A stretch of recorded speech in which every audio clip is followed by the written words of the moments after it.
नमस्कार बंधू आणि भगिनींनो, दिनांक 1 जुलै ते 7 जुलै 2017 रोजी महाराष्ट्र शासन वन विभाग वृक्षारोपण सप्ताह साजरा करीत आहे। त्या निमित्तानं एक सुजाण नागरिक म्हणून आपणही सहभाग दर्शवायला हवा।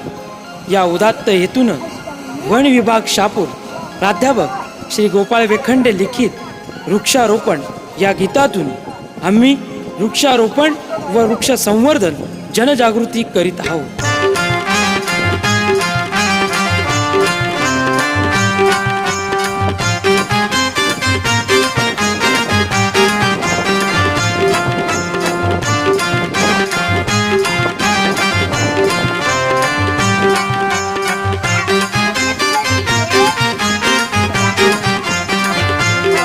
चला चला ग सयांनो, झाडे लावू साऱ्या जणी। चला चला ग सयांनो, झाडे लावू साऱ्या जणी। करू रोपांची लावणी, साऱ्या मिळून सुगराणी। करू रोपांची